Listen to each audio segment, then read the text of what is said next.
You're the brave ones. You braved the cold. I can't tell you how many emails I got just shortly before I left to come here saying, we can't come. It's too cold. So really, I applaud you. In any case, I want to introduce myself. I'm Rhoda Schirmer, and I want to welcome you on behalf of North Jersey Public Policy Network. And I'd like to introduce you to our partner, a wonderful partner, Fairleigh Dickinson University's Institute for Sustainable Enterprise. And I want you to meet Professor Joel Harmon. Good evening, everyone, and welcome.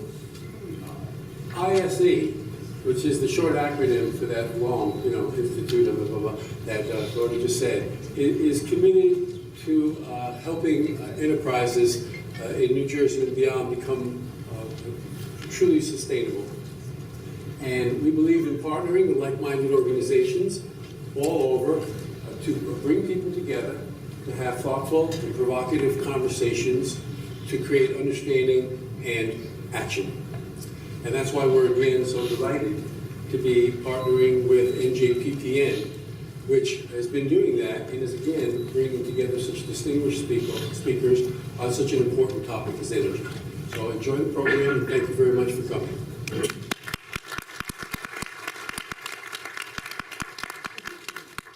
Thank you so much, Joel. I have a few thank yous and a few announcements to make, so just bear with me. I first of all want to thank our friendly sponsors, Food and Water Watch, Environment New Jersey, Transitioning to Green, and Green Living Solutions. And if you haven't had a chance to stop by their tables and take a look at what they do, maybe you can do so before you leave tonight. For those of you not familiar with NJPPN, our mission is to provide education programs. They're open to anyone, and our issues are all key public policy issues. We've conducted several programs on climate science, and maybe some of you have attended those. And we'll be doing another one on March 26th, this time at Ramapo College, and we'll be featuring the renowned climate scientist, Professor Kevin Trenberg. Registration forms are outside, so you can do that early, but we hope to see you at that wonderful program too. Tonight we're doing something special and new for us. We are Skyping. This is a first and hopefully not the last. So while we have terrific IT support, thank you Stephen, thank you Alan, we're keeping our fingers crossed, and we know there'll be little pauses, and we ask for your patience with this. You're experimenting with us. And last, the end of tonight's program, we have a little surprise. We have a brief ceremony where the Transitioning to Green program will be awarding certificates to their graduates. So we're hoping that you will take the time to stay and help us celebrate their completing that program. And now finally, I'd like to introduce you to our discussant moderator, Professor Clinton Andrews. Clinton Andrews is Professor of Urban Planning and Policy Development, Associate Dean of Planning and New Initiatives, and Director of the Center for Green Building at Rutgers University. Professor Andrews' research addresses behavioral, policy, planning questions related to energy use in the built environment. Dr. Andrews was educated at Brown and MIT as an engineer and planner. He has worked in the private sector as a design engineer and technology assessor. He's helped launch an energy policy project at MIT and helped found a science policy program at Princeton. At Rutgers, he has launched initiatives in energy policy, green building, and innovation studies, and he is the recipient of the IEEE Millennium Medal for the Society on Social Implications of recipient of the Millennium Medal and the Society on Social Implications of Technology Distinguished Service Award. Woo!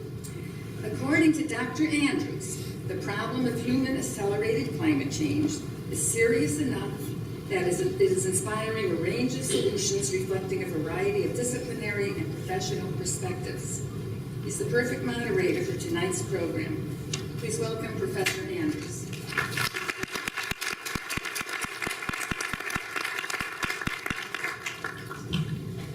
Okay, thanks so much for the introduction. I'm going to work from here for a second while we reestablish the Skype connection. We have a wonderful set of speakers today, and the title that you were drawn to, Energy Visions, is quite appropriate for tonight. And we're going to hear three variants of the vision. They're not all that dissimilar, but you'll want to look out for a few important differences. And as you go through listening to each of these wonderful arguments, I hope you will think, okay, the vision is a great, important first step, but ask yourself and then ask the speakers, how do we actually implement this vision? And it's important to make sure that we connect the idea with the actuality sometime in our lifetimes. And it's not a trivial challenge, as you all know. I'm going to filibuster for one more minute, I think, and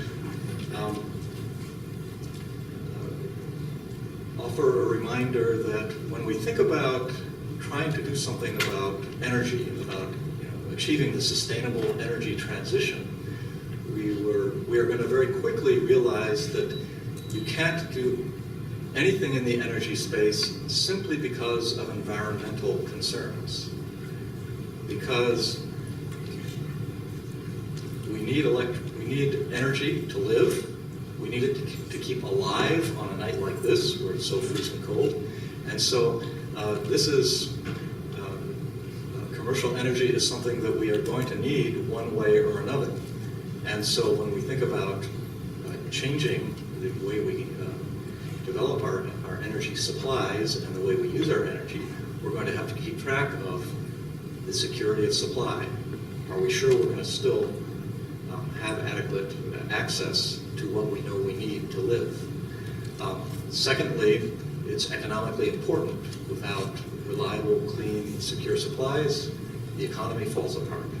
And then finally, and what drives the particular visions that we'll hear about tonight, we know that the ways we've been producing commercial energy for the last century have not been environmentally friendly and have caused severe and increasingly difficult problems. And so we are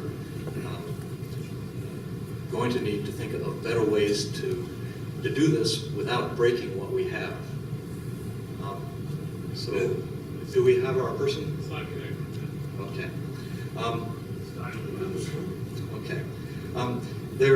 It turns out that there's actually a field of study called sustainability transition management. And this is something that really originated over in the Netherlands. Giels and Schott were among the leading lights in formulating this set of ideas. And one of the things that they tried to do was to say, okay, you have a vision. You've jumped 50 years forward and imagined what the world could be like. Now let's go back systematically to today and figure out exactly how do we get there. It's a very useful set of tools. Some of the tools are well developed, others I would still call hopeful. And one of the, I'll just run through it briefly. Basically, it's sort of a regime change type of theory, which sounds an awful lot like what happens in the Middle East every other week. And in some ways, it's the same idea, except we're trying to change the energy regime in our country.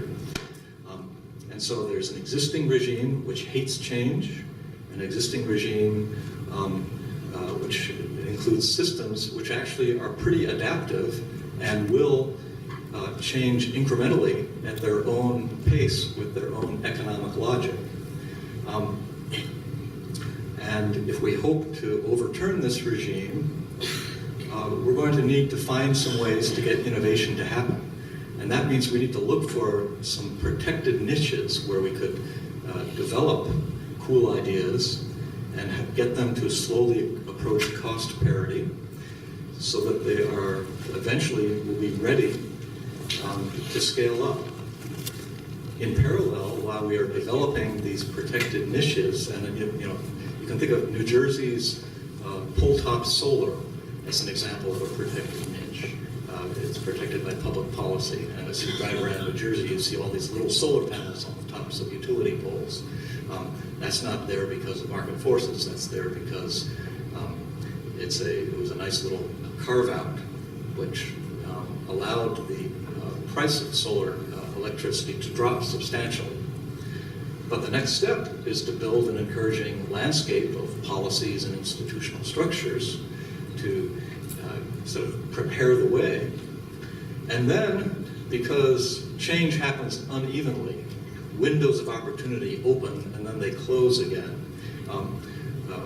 We have to be ready to seize the window of opportunity when it opens and use that moment to achieve scale up. And then we'll be in a position to consolidate power in the new regime, which will represent our energy vision. So that's one way to think about the challenge, is that we know that we want change. We know there are a lot of moving parts. We know that we need to get the technologies to be ready, but the technologies alone aren't enough. We have to get our institutions ready as well. And all of these things might be waiting, one might be waiting for the other for decades until the window of opportunity is right for both to slip through. And so on that basis, then we can think about achieving a sustainability transition. The question, of course, is can we actually manage that, or is it just going to happen? And I suspect that we have to, in some sense, manage it, or at a minimum, advocate for it, because it won't happen if we don't advocate for it. Okay, so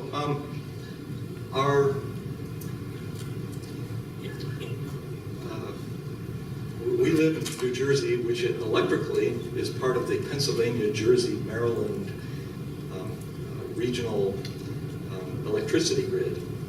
And today they released a study of what would happen if EPA's Clean Power Plan is implemented. And this is basically something that begins to try to send the signal that we don't want to have such a carbon-intensive electric power grid. And it's a sign of how resilient the existing regime is that they've done this study and explored the scenarios with and without the EPA plan, and have come to some kind of interesting conclusions, which might also be unsettling. One of those conclusions, I'll just mention the one, is that the more we are able to implement renewables, solar energy, wind energy, those kinds of things, the more we are also able to implement energy efficiency, which is being advocated by all of our analysts. Okay. The less risk we are placing on the existing coal-fired power plants in the region, because we're basically going to be reducing the price of carbon dioxide. And so there's lots of little perverse system dynamics that are going to, in the short run, affect our perceptions of how successful we are as we try to engineer these sustainability transitions. Okay, so we're now at the point where we can introduce our speakers. Okay. First up, once Skype is running, will be Professor Mark Jacobson of Stanford University, who is very widely known for his work on black carbon, and that's sort of specialty within atmospheric science. He's in recent years got very interested in energy policies, and what he'll be talking about tonight is his vision of how we can achieve a carbon-free energy future. And so it should be very interesting, and he's gone through the effort of trying to tailor sort of state-by-state messages, which is quite a challenge. Then we'll hear from Dan Sosland, who's president of the nonprofit Acadia Center, and he's recently been working on a nice energy vision that also goes out to 2050, and it will be fun to compare that vision to the one that Mark Jacobson puts forward. And then our wrap-up will be Captain Leo Goff, who's retired from the U.S. Navy, who has really been thinking quite a bit about how the military is confronting climate change, and what the opportunities, especially on the end of energy efficiency, are to do this better. So, are we ready for Mark?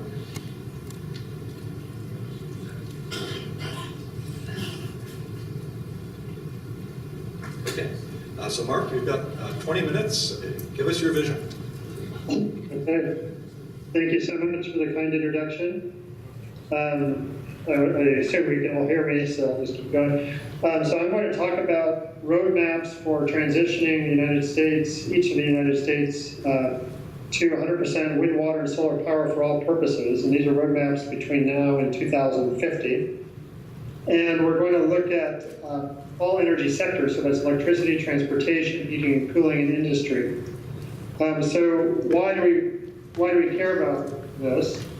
Well, from our purposes, air pollution kills 3 to 7 million people prematurely each year due to cardiovascular disease, respiratory illness, complications from asthma. This is worldwide. And in the United States, it's about 63,000 people per year. And this costs the United States about 3% of its GDP, not only mortalities, but also the hundreds of thousands of people who are ill as a result of air pollution. Global warming is also a significant and growing problem. And in terms of cost, by 2050, it will cost more, in fact, than air pollution. Right now, air pollution costs are even greater. And also, the other issues are fossil fuels are finite over time. Even though we see a drop in oil prices right now, that's temporary. Over the long run, fossil fuel prices have to rise over time because they are finite resources and eventually will run out. And so if you convert to wind, water, and solar, it turns out you stabilize energy prices so you do not have that rise in price over time. And also in terms of job growth, one way to do this, to ensure growth, is having large installations of wind, water, solar. And so we'll look at some numbers of that. So anyway, these are all important problems to address. And so we're going to talk about how we can actually solve this problem, solve the problem of air pollution, climate change, stabilizing energy prices, and creating job growth over time. In terms of, so the first step is we develop plans for each of the 50 United States. And we looked at all 4 major energy sectors: electricity, transportation, heating and cooling, and industry. And the idea is to convert everything to clean, renewable energy. In fact, we'd electrify all sectors that aren't already electrified and provide all the electricity from clean energy. So in the electric power sector, we'd use wind, solar photovoltaics, either on rooftops or in power plants, concentrated solar power, which is CSP, which is where you focus light off of mirrors onto a central tower receiver to heat a fluid, and then you can use that fluid to heat water and run a steam turbine to generate electricity, or you store that fluid overnight and generate the electricity at night. Geothermal power, hydropower, and tidal wave power. For transportation, we'd convert all the vehicles to battery electric vehicles, some hydrogen fuel cell vehicles for ground transportation. And all the electricity would come from wind, water, and solar electric power. Even for hydrogen, hydrogen would be produced from electricity. For aircraft, we would use some cryogenic hydrogen, which the space shuttle ran on, and so this would also be produced from electricity. For heating and cooling, we'd use heat pumps, which are existing technologies, and it could be run in reverse for air conditioning, electric resistance heating, and solar hot water preheating. But all heating and cooling would be run on electricity. In industry, everything would also be electrified, use electric resistance heating, electric arc furnaces, induction furnaces, dielectric heating, and some hydrogen. Then we'll need, because we're using all the wind, water, and solar, which are intermittent energy resources, the sun doesn't always shine, the wind doesn't always blow, we will need some storage. But we're going to use low-cost storage. In fact, we've designed a system for the entire United States now that can run on very cheap power plus storage for the whole system reliably every hour of every day of every year.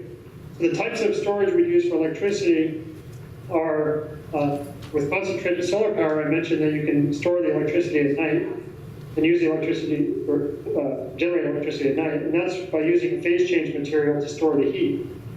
We'd also use pumped hydroelectric power, which already exists, and so this would not grow very much, and existing hydroelectric power. For heating and cooling, we'd store heat in water, so just hot water, and also we can store cold in water. We can store cold in ice, and also we can store heat in soil. And these are all existing technologies that are used in a lot of places. They're very relatively low-cost storage. We'd also use hydrogen for transportation and industry, and we'd use demand response management, which is a way to control when people use electricity on the grid. So those are really the only types of storage. We would not need batteries for storage except for electric vehicles. We would not need stationary batteries. We do not need natural gas. We don't need biofuels.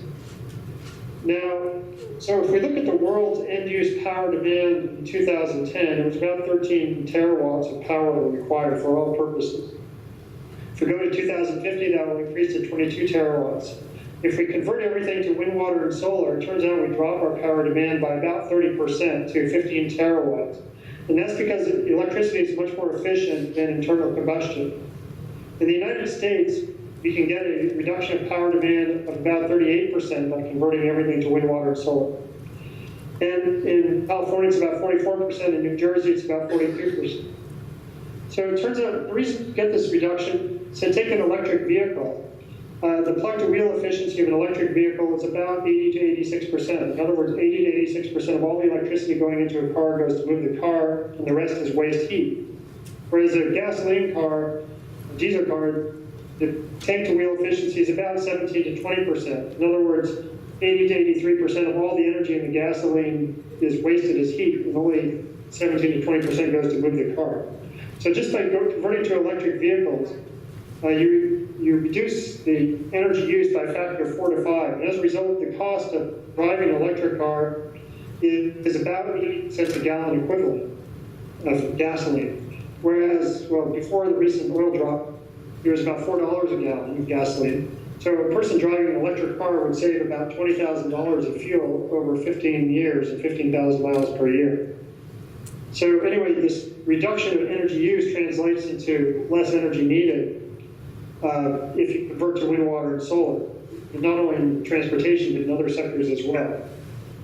Now, you might ask, so we developed state plans looking at each state individually and seeing how much wind power we need, how much solar we need, etc.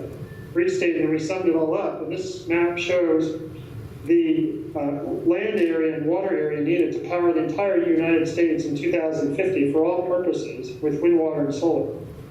Now, offshore wind is the blue, and that would be about 19% of all U.S. energy. Onshore wind is about 31% of all U.S. energy. It's the green with the red dot in the center. The red dot in the center represents the actual land on the ground required to run, to provide 31% of all U.S. energy for all purposes in 2050 with wind.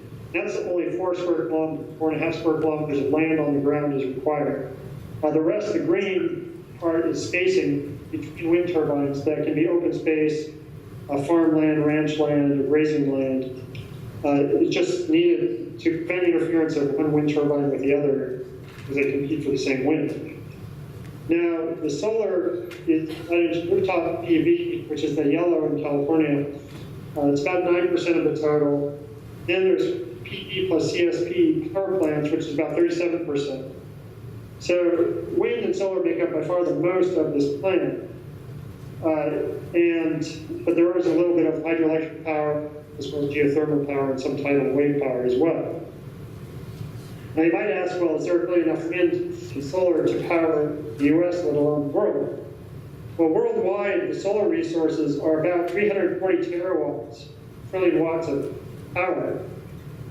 And the world needs, in 2050, 15 terawatts of power.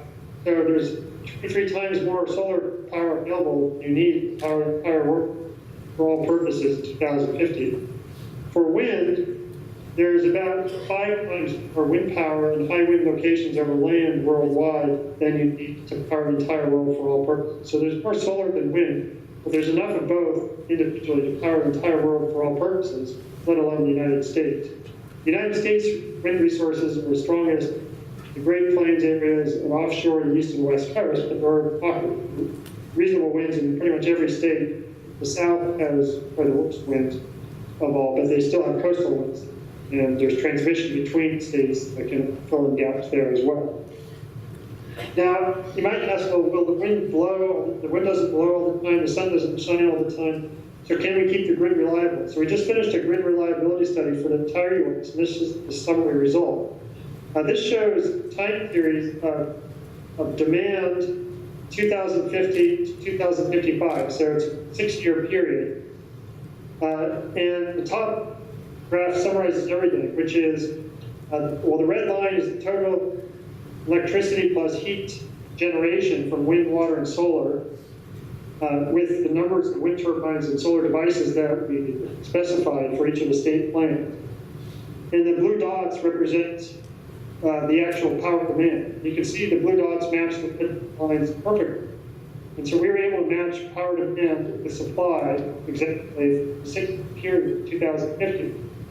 Now the two ups both break down total demand, the total supply, the bottom one, the total demand.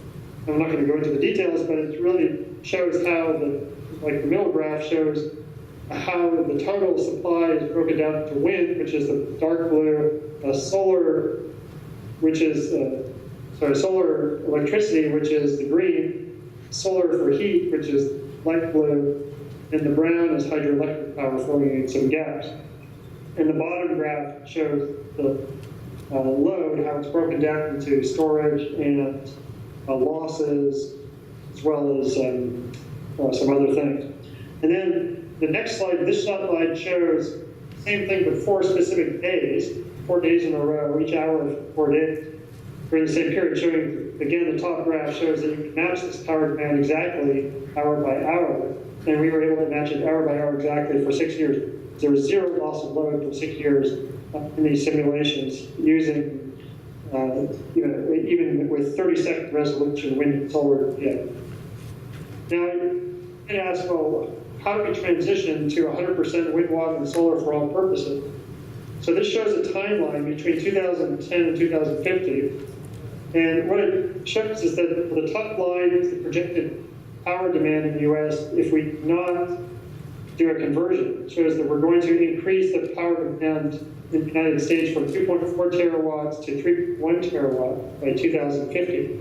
But if we convert everything to wind, water, solar, plus some using electricity and some hydrogen, we would decrease power demand down to 1.9 terawatts in the US. This includes some end-use energy efficiency improvements. And the rest of that remaining power be met by wind, water, solar. So that's up to the 100% line. And so most of it would be the onshore wind and offshore wind, which make up 50%, and then the utilities, solar, rooftop solar, etc. So by 2020, we would want all new power sources to be wind, water, solar, and all new vehicles and all new technologies to be clean. But such that by 2030, we'd have 80% conversion to wind, water, solar, and by 2050, 100%. Now, we presented our plan for California to the governor's office, the governor's staff in California, Governor Brown's staff, in October. And in January, the governor of California, in a state address, committed to going to 50% clean energy in all sectors by 2030. But we wanted 80% by 2030, and he went 50%. So he adopted 60% of our plan, which is great. And Governor York similarly adopted several points in our plan, several proposals in our New York energy plan. So we're trying to get these plans adopted in other states as well. But if I'm going to summarize, if we do this conversion to 100% wind, water, and solar for all purposes in all 50 United States, reduce U.S. power demand by 37%, we'd eliminate about 63,000 premature air pollution deaths per year, which costs about 3.2% of the GDP of the U.S. Another $730 billion per year in global climate costs by 2050 would be eliminated, just from U.S. emissions alone. And we create 5 million 40-year construction jobs and 2.4 million 40-year operation jobs, and lose about 4 million fossil fuel and nuclear jobs. This would require about less than half of 1% of U.S. land footprint and about 1.7% of land for spacing. We can make the grid reliable by combining wind, water, and solar energy technologies with storage and response. And this would cost about 10 to 11 cents per kilowatt hour with everything, including long distance transmission, including the storage, including the energy cost, in 2050, which is less the predicted price for fossil fuels in 2050 of about 15 cents per kilowatt hour. But on top of these are direct costs, but in addition, we'd be reducing another 5 cents a kilowatt hour that fossil fuels are causing in terms of health and climate costs. So really the fossil fuel costs are about 12 cents a kilowatt hour, or 11 to 12 plus 5 cents. So that's about 16 to 17 cents a kilowatt hour that we'd be saving, or we'd be giving us a 10 to 11 cents a kilowatt hour, so it's a huge savings. There are barriers to this transition, including upfront costs and transmission needs. We need zoning requirements, and lobbying politics. But these are not insurmountable barriers. They're technical, economic barriers, just social, political. And materials are not limits. I want to just alert you to, so we've been developing these energy plans at Edinburgh, and some of the universities have been helping out. But it's a group called the Solutions Project, which takes these energy plans and then engages the public policymakers. And this is the Solutions Project. One of the websites is 100.org, but it's also the solutionsproject.org. So actually, 2 different websites. I didn't mention the solutionsproject.org is the main one, but 100.org is a subsidiary site. And, well, anyway, this group, it's a nonprofit that tries to take these plans and engage the public and policymakers to try to get them implemented. So if you're interested, you can check them out. There's the second website here is a YouTube video that kind of gives them some inspiration, the Solutions Project. And also you can get more information about these energy plans at the third website down, where all the plans are actually written up and located. And actually at the Solutions Project website, you can find a map, an infographic, which is you can press on a state, up will pop an energy plan, so you can press on New Jersey. However, the numbers will be updated with the next 3 weeks. Revised a lot of stuff is we have coming up in So with that, we have questions at the end. But, okay, well, thank you very much.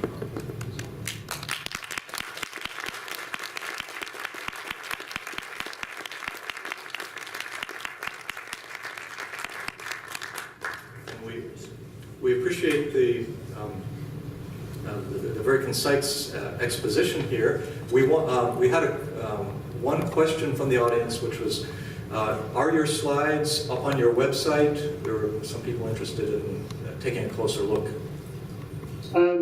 Well, I can send these particular slides, I can send them to either individually or to conference to maybe go to, and you're welcome to use them. There are some websites out that, sorry, there are some slides about that website, but they're probably older slides. Okay, thank you very much. Yeah, so I believe our arrangement is that we are going to do all the presentations and then circle back for a little interchange between speakers and then with the audience. So why don't we bring up Daniel Sosland, and he will share a low-carbon energy vision.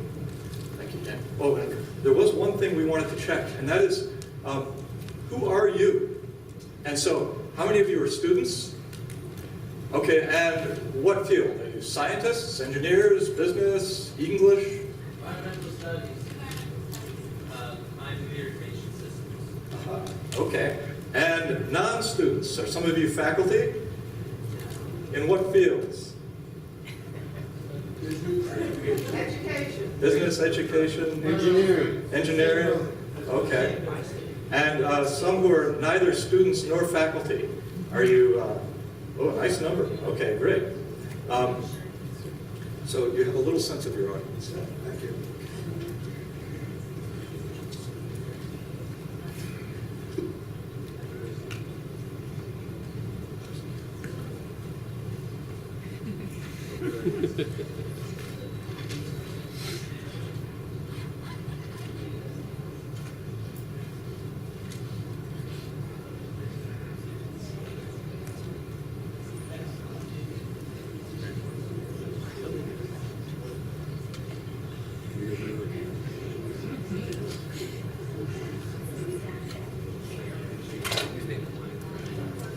I can do all that.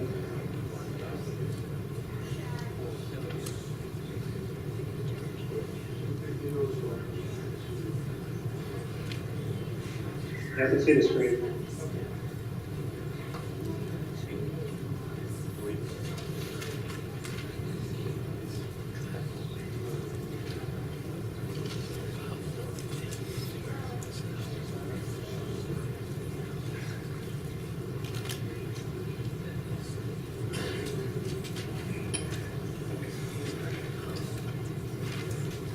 Okay, thank you very much. My name's Dan Saltzland. I'm the president of Acadia Center, and I'll tell you a little bit about us because I think it's important to the perspective that I'm going to give. I don't know if Mark remembers, but last May, I think in Boston, he Skyped into a forum and I did this presentation, and it was a great event. So we're a nonprofit advocacy group, and let's see.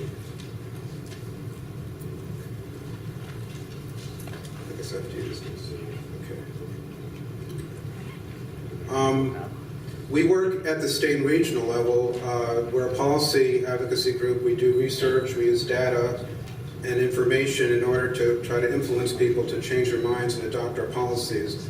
Our offices are mostly in New England. We have work in New York as well, and in Canada and Ottawa. We've done some work at the federal level on energy and climate policy.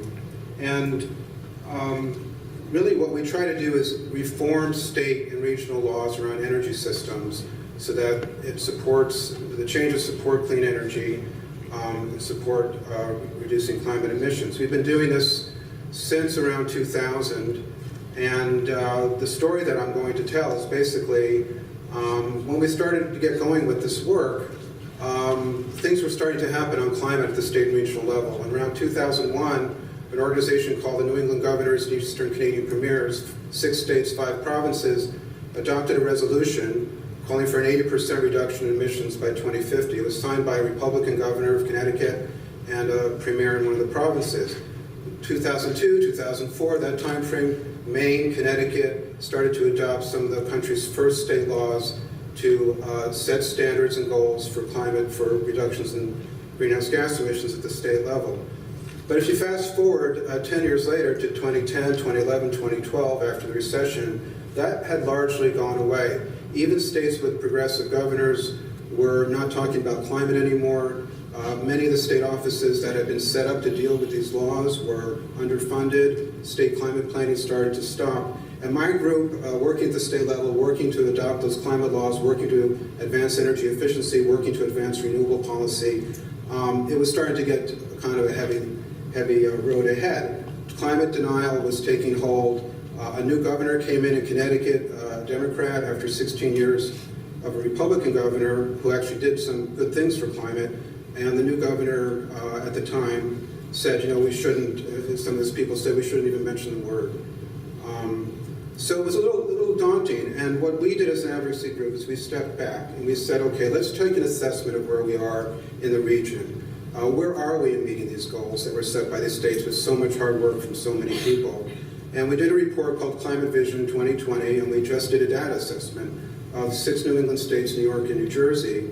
And it's up on the website, and there's little icons you can click by state. But overall, the bottom line message is between 2000 and 2010, in that decade, emissions in the 8-state region had fallen by 12%. And in effect, states that had adopted 2010 targets had met them. Now, they're not ambitious targets, but they met them. And in this atmosphere of policy advocacy, just being so difficult, that was some good news. So we did an assessment of that, and we asked why, where did those emission reductions come from? And, we found that really almost entirely came from electricity generation. And we looked at why, and the reduction is due to largely these 3 factors. States had increased investments in energy efficiency, and that's attributable to about 1/3 of the reductions. Actually, renewable installations, mostly wind power, another 21%, and a dramatic shift in the fuel mix, so that a lot of the coal and oil plants were shutting down and being replaced with natural gas. Almost 50% of reductions were due to that. We tried to calibrate against other variables. There was recession, obviously. We calibrated against whether the weather was hot or cooler. And what we found, basically, the top line shows GDP kept growing. There's a blip in the recession around 2008, even as the economy went up and down. So as emissions went down, So the green line that you can see, hopefully, emissions are going down at the same time GDP is going up. So while economic factors are something of a factor, they're a minor factor. And in effect, other things were going on out there with these emission reductions. What was really happening on the electric generation side is, and this is the New England power pool, which is an interesting power pool because it's 6 states connected together. New Jersey is in the PJM power pool, which is a lot of states, a very complicated power pool. But in that 10-year period, if you can see the oil can on I guess your left, 11% of generation in 2001 was from oil, and by 2012 that had disappeared. Similarly, coal had gone from 16% to 3% and went lower than that in subsequent years. Nuclear stayed pretty much the same. Hydro stayed pretty much the same. There was an uptick in renewables, but the biggest change, of course, is the orange flame. It's natural gas replacing dirtier oil and dirtier coal plants. This is even a more dramatic example. Massachusetts went from 51%, over half oil and coal, 10 years later to 6%, and now they're even lower than that. New York dropped from 28% to 8%. So a dramatic shift in the fuel mix, meaning lower emissions from the electricity generating sector. However, in the other major sectors, buildings and transportation, the story is different. In those sectors over this 10-year period, emissions basically stayed the same or slightly went up depending on the state. And this chart just shows that emissions are in the blue, so basically level. Gasoline prices go up and down. Emissions continue, inelastic to price. So the net result for all of us, I think most everyone in this room would know this, we collectively, the states, were meeting their 2010 targets. We're actually overall, cumulative basis below the 1990 level, which was the baseline, but way off target for 2020, 2030, and 2050.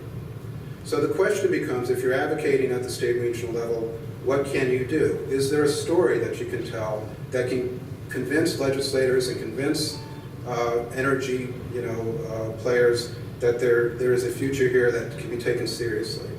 And so we looked at that change in the electricity generating sector, and we did a pie in the sky, what if?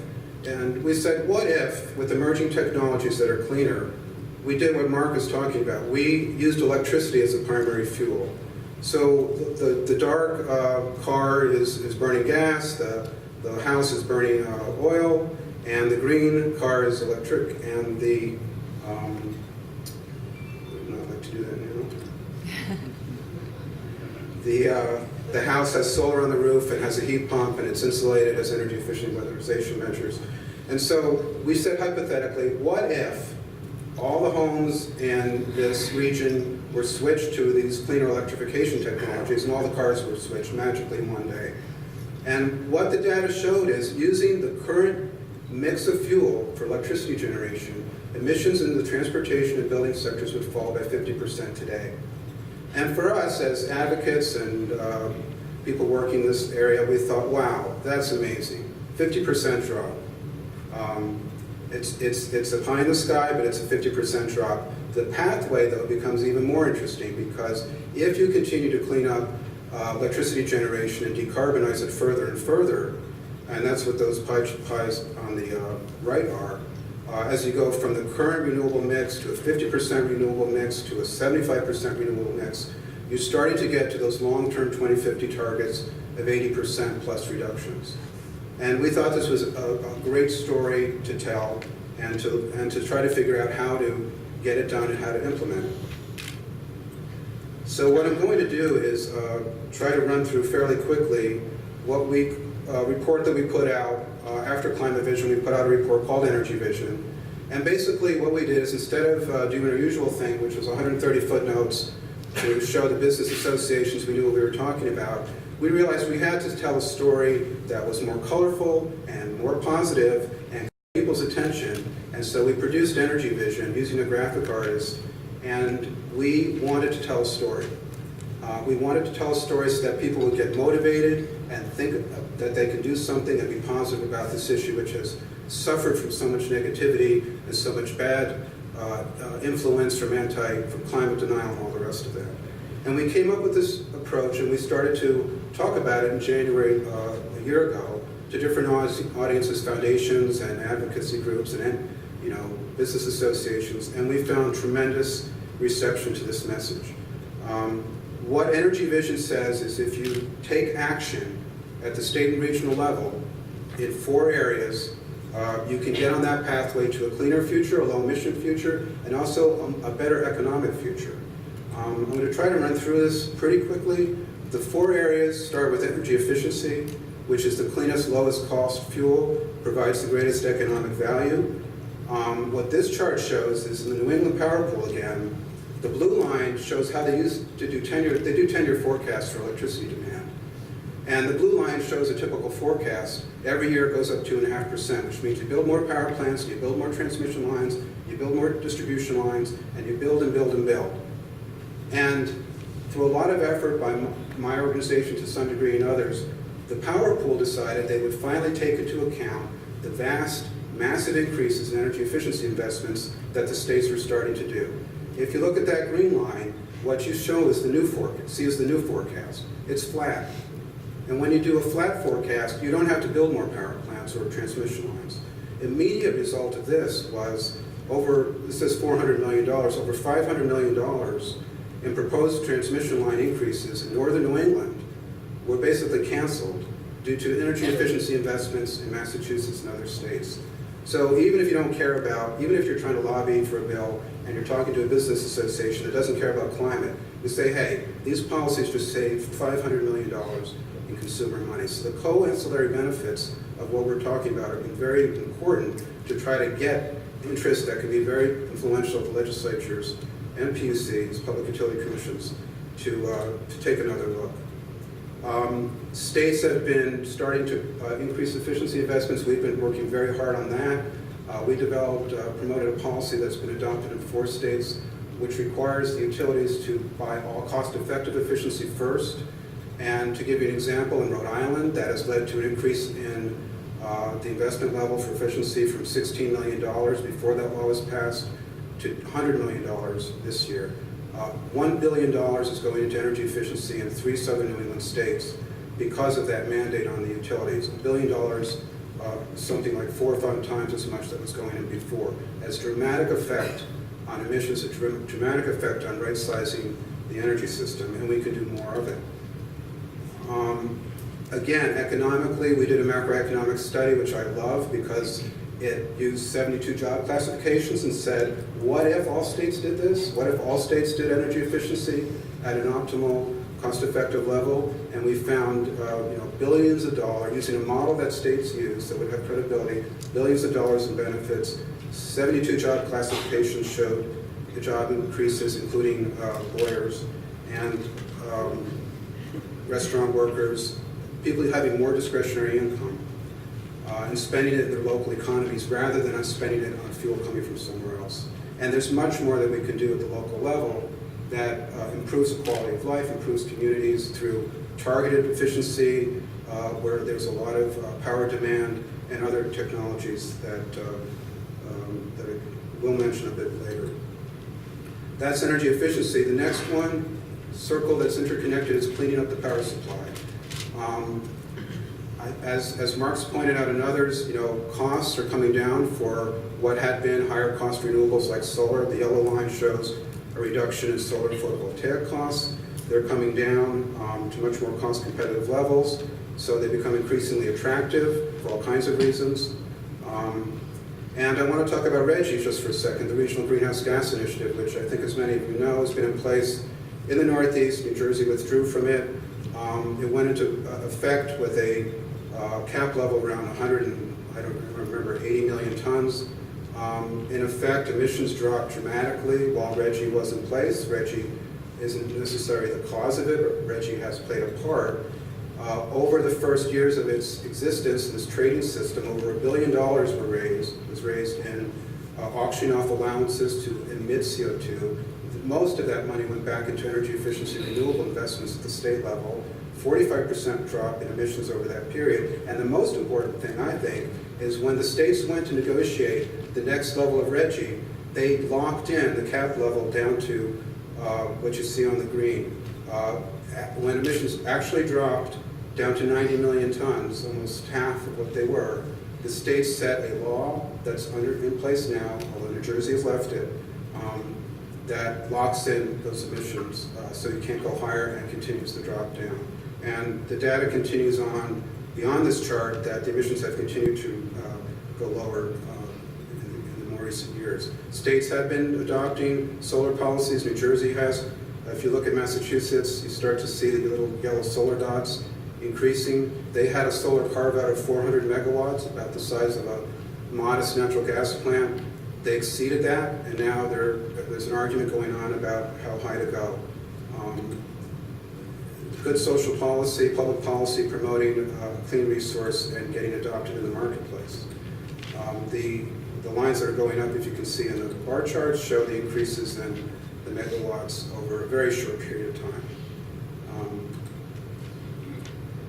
And this chart I love, because this chart actually got into the New York Times, so it got their attention. What it said is one of our people did an assessment and found that the blue line, the RGGI states, that's the economic growth during and after the recession, higher than the red line, which are states that have not adopted climate control policies. So at the same time, the dotted lines show the emission levels. In the red states, they did decline. But if you can see the blue dotted line, that's the RGGI states decline. Much faster decline in emissions and greater economic growth. So what this really says is there's a decoupling between the argument that if you control emissions, you're going to have negative economic consequences. This is data from the real world. This isn't an argument. This is data that can be used in places like Ohio and Georgia, where they're debating how and whether to comply with the EPA plan. What this says is you can't ignore this. This is real stuff from real states. At the same time, I mean, a major message that has come through today already is we're making decisions now that affect our future. I just wanted to point this pipeline project out. There's a proposed massive pipeline to build a new pipeline for natural gas from New York into New England power grids. For the first time ever, they're asking the public to subsidize these pipelines. That's never been done before. We did an assessment back in May that said, look, what if you looked at alternatives to the pipeline, clean energy alternatives that are consistent with an energy vision? Could you meet the same energy demand? And why isn't that being studied? And the colorful bar chart is a combination of different resources that would exceed the energy provided by the pipeline. These are not resources that have yet been studied fairly by the states, but instead the governors went ahead and adopted a proposal to have consumers, ratepayers, pay for the pipeline. If we lock in natural gas, and if we subsidize these pipelines, fossil fuel pipelines, we are going to hurt renewables, and we're going to hurt our energy future. I'm going to go through this pretty quickly. This is basically the technology side that says that in the building and transportation sectors, we need to use growing increasingly viable electric technologies. This shows heat pumps, air-to-air heat pumps. These are not the ones where you geothermal, where you drill into the ground. They look like air conditioners. I don't know if you can see, but between the stained glass windows at the church, there's one on the wall. They cost about the same as a typical natural gas, propane or oil furnace for your home. But the wonderful thing about them is they have much lower emissions. And again, the three green bars are heat pump emissions based on the current electricity mix. That's the tallest green bar. It's much lower than emissions from an oil furnace, from a propane furnace, from a natural gas heating source. If you continue, this is where you get the flexibility, to continue to decarbonize electricity, the heat pump emissions grow lower and lower and lower, and you can get to a 75% reduction. 75% renewables.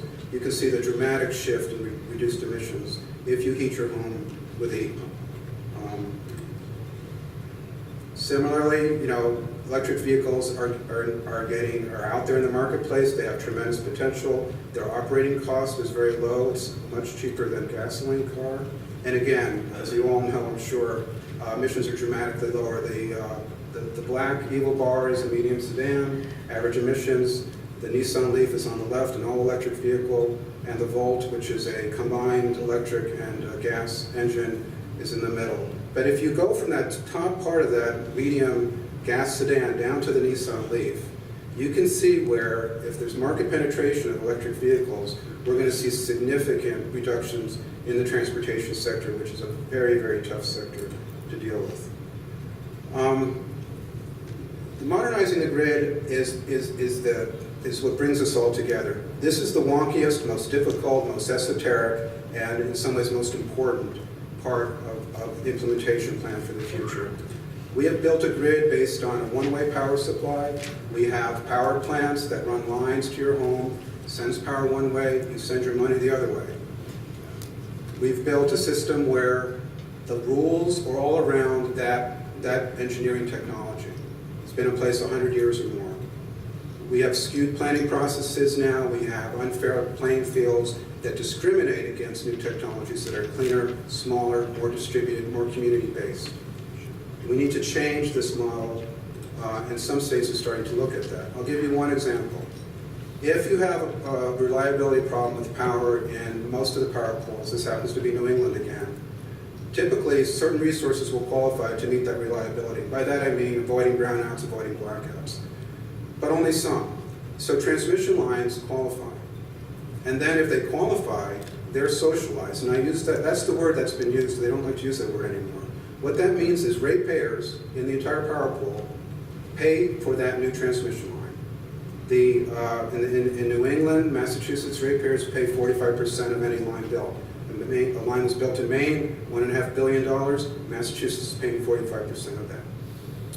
The power pools are mostly like that, wherever they are. By contrast, to meet that reliability need, if you wanted to put in distributed solar, rooftop PV, energy efficiency, all the distributed technologies that are cleaner, they don't qualify and they don't get socialized. So 100% of the cost of a distributed clean energy alternative is paid for by the ratepayers of that state. And the net result is no public utility commission is going to go for the distributed technologies where they're going to have their consumers pay 100% when they can socialize a transmission line. It's just one example where if you follow the money, you're going to see why things are happening the way they have been. We can have a new system if we modernize our grid, if we do it fairly with consumers in mind.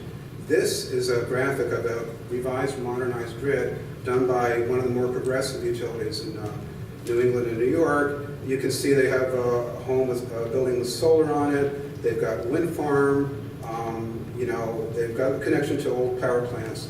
But what is interesting is in the middle is a building, and it's called Control Center. Now, I don't want to be too glib here. You do have to control the grid. But the utilities vision is they're in control. They're in the center of this, managing it and controlling it. And really, our point of view is a little bit different.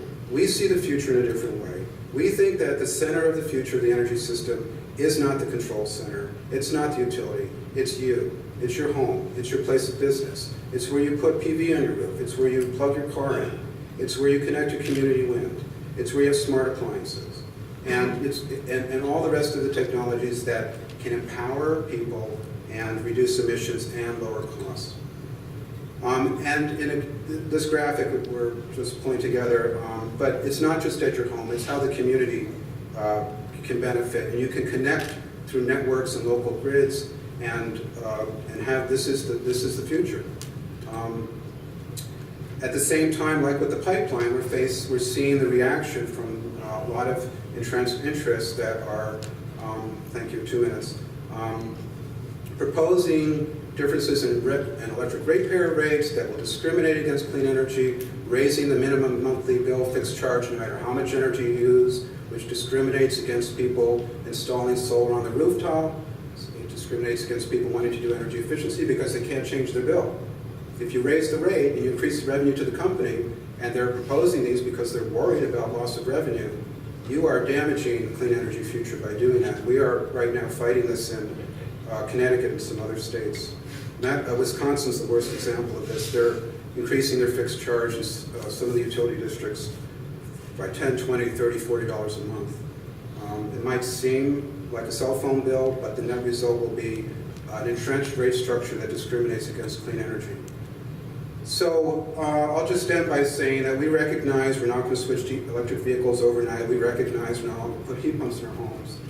But the point is there is a pathway here, that if we change our policies or regulatory structure, we allow these technologies to flourish, we can have a much cleaner, much cheaper future at the state and regional level. And that's where the action is for these changes. That's where the jurisdictional control is.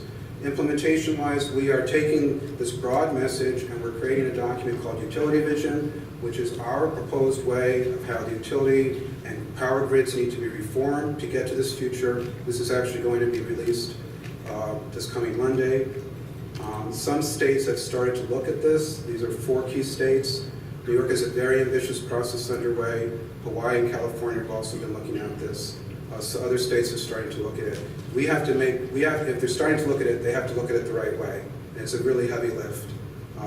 But this future is being decided now, in effect. So these are all available on our website, acadiacenter.org. There's references in our documents to E&E, or Environment Northeast. That was our name until last October, so you might see a legacy of that. But Energy Vision is available for download. Utility Vision will be on there next week. And some climate vision, all those documents that are referenced are up there and available. Thank you.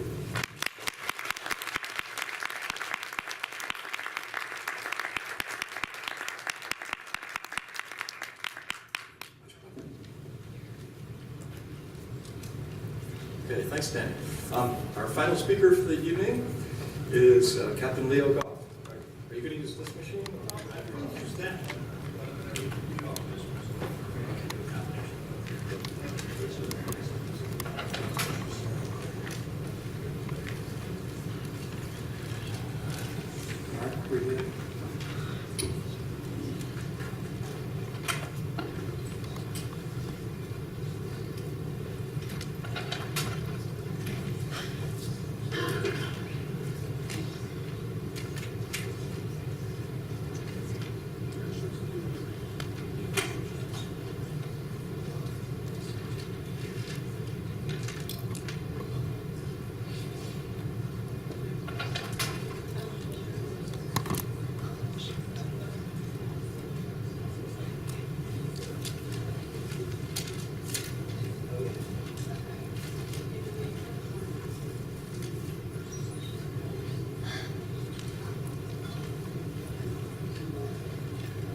Okay, well, great.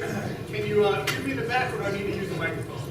Good, all right, thanks. I don't usually use microphones, but Clinton, thank you for that kind introduction earlier.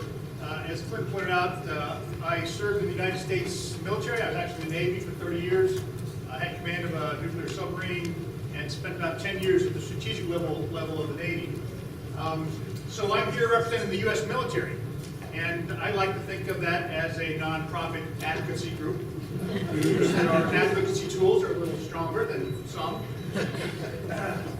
So I'd love to talk to you about some reports that I've worked on, including the national security and the accelerated risks of climate change, national security and the threat of climate change. Rhoda asked me to come to you today to talk about energy. We believe that energy and climate change are linked. They're a nexus. I think that most of you probably share that view. But I'm happy to talk to you about the risks of climate change. But I will tell you that in the circles of Washington, D.C., where I work, and in Congress, you can't talk about climate change in all circles. So we like to talk about energy. Because from my view, as well as shared by probably many of you, fossil fuels are what got us into this accelerated climate change problem. So today I'm going to talk to you primarily about energy. We've got 15 slides, and again, I'm from the military, so I talk in acronyms. So raise your hand if I call it an acronym you don't know, and I will explain it because they just kind of roll off my tongue. Yeah. What is CNA? It used to be Center for Naval Analysis. Now it is just CNA. Kind of like IBM and KPMG. It's a branding thing. So is it this one? All right. Or do I do it? I'll do it. Hit the enter. Page down.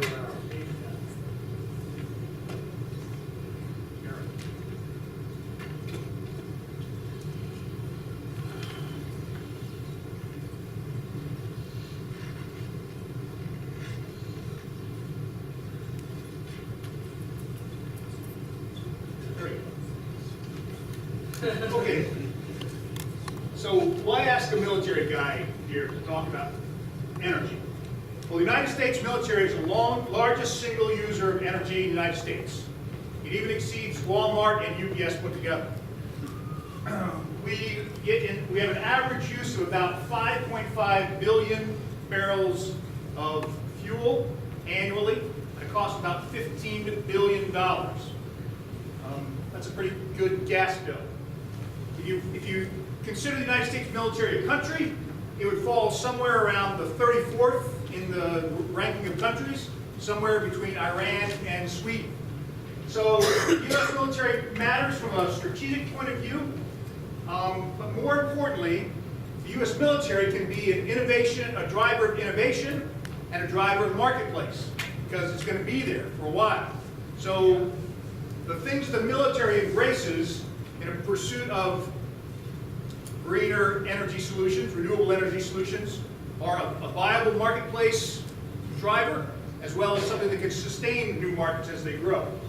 But I hope to tell you just a little bit why energy is not a policy objective for the Navy and for the Marine Corps and the Army and the Air Force, but as an operational imperative. On this slide, you see a couple of refuelings. On the right hand, you see an underway replenishment. Those ships are traveling at about 5 to 10 miles an hour, next to each other about 300 feet away. Not a safe situation, but we do that all the time. As a matter of fact, a carrier does that every 3 days. The carrier's nuclear power. Why does it need the fuel? Because it's got airplanes that fly on and off it all the time. And those airplanes don't have nuclear power on board. So the carrier has to refuel every 3 days. Surface ships have to refuel every 3 or 4 days. Tankers, you can't go more than about 1,000 miles without refueling one of those jets. And how far is it from the Gulf to the parts that we're attacking in Syria? More than 1,000 miles. They got to go to the tanker 2 or 3 times during a single mission. So it is an operation. When they were there, it's a tanker. It's a tank filling up at a gas station. It's not one of ours, but you can't go very far without putting fuel in those big machines. So energy is an operational imperative. In addition, we've got hundreds of thousands of buildings, at 5,000 locations around the globe. We're a big consumer of energy. Let me tell you who I'm representing here today. So I represent not only myself, but the collective wisdom of CNA's Military Advisory Board. It's a group of 30 retired admirals and generals who represent over 1,000 years of experience working at the strategic level. Some of them are listed there. Over the course of the last several years, the Military Advisory Board has put out 5 reports, 2 on climate change, which I'm not going to dwell on today, and 3 on energy, powering America's economy, powering America's defense, and ensuring America's freedom of movement. And that's what I'm going to kind of focus on today to the greatest extent.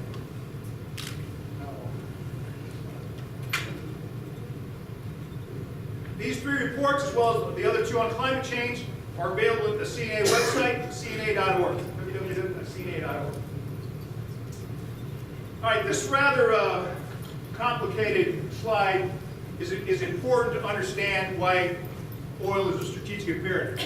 So, it's not the scale on the right-hand side, but it shows you where we get our energy from and where we use it in the United States. This isn't just the military, this is the all United States. So down at the bottom in green, you see petroleum. It's about 40% of our energy. Above that is natural gas, 22%. So those 2 things alone make up 62%. Coal, nuclear, solar, and other renewables. You can see that the preponderance of our petroleum goes to our transportation sector. Some of it goes to industry. Natural gas, same, goes to industry. Some to power generation, some to houses, commercials, etc. The gray that you see there are losses. Transmission losses, line losses, wasted energy. We're not going to spend a lot of time on that, other than we're going to talk about some efficiency. But let me talk to you about why oil is a strategic imperative and why the military, and all I'm going to talk to you about today is how the military is looking at that energy here. So, it looks at oil as a strategic imperative. And it does that because of these facts.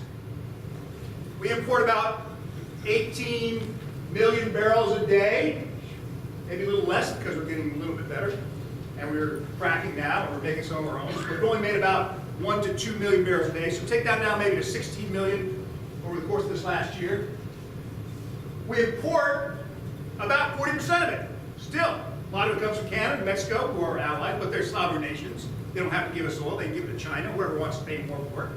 And we import still about 30% from OPEC, who last time I looked weren't necessarily all of our friends. Venezuela, Kuwait, Iran, Nigeria, guys that we may not always be akin to. But that's not the important thing. The important thing is, why do you pay $5 sometimes for gas, sometimes $1.97? It's because we don't control the price of gas. It's controlled on the global commodities market. And that's primarily driven still by OPEC. You know, we don't make, everybody says, hey, the United States makes more oil than anybody else. Saudi Arabia can make as much oil as they want. They just don't want to do it because it only costs them $3. So they just continue to keep what's in the market to keep the prices kind of where they want to have it done. Now, I'm not an economist. Some of you professors are economists may have some arguments with me, but I was around during the OPEC oil crisis in the 1970s. I saw it. I saw where they turned the spigot back on, and our renewable efforts in the 1970s, 80s went down the tubes. Why? Because the price of gas was cheap. What's that happening now? The price of gas is at $4. We have these great new renewable things. We're fracking all over the place. Now the price of gas is down to $50 a barrel. It's no longer economically viable to frack. You know, there may be some conspiracy things. I'm not a conspiracy theory guy, but there may be some untoward efforts going on in this situation. But the point is, it's a global commodity. And we are subject to the price volatilities and how it changes regardless of what we do about it. Next is the representative there. So this is why it's a strategic imperative. Remember, China. They are now the largest importer of oil. I've got another slide on that. We'll talk about that a little more than that. But those are some of the significant reasons why oil domestically makes a difference on the strategic level. Let's talk a minute about global strategic imperative. Until recently, ISIS, whatever you want to call it, was making $1 million a day selling oil. buys a lot of guns and ammunition, soldiers that come from Wisconsin who want to make $30,000 or $40,000. Interesting enough, the UN Security Council a couple weeks ago, just a week or so ago, agreed to stop ISIL from selling their oil. When was the last time you heard the UN Security Council agree on anything? It doesn't happen very often. But oil was financing, and it continues to finance through the black market, ISIL. Russia, Ukraine, you familiar with that? About every 3 years, Russia turns off the spigot to Europe. Now over in Ukraine, they've threatened to do the same thing. I read a report in January, I don't know if it's true or not, because I'm not in the intel community anymore. They threatened to turn off gas in the middle of winter to 6 European countries. Why?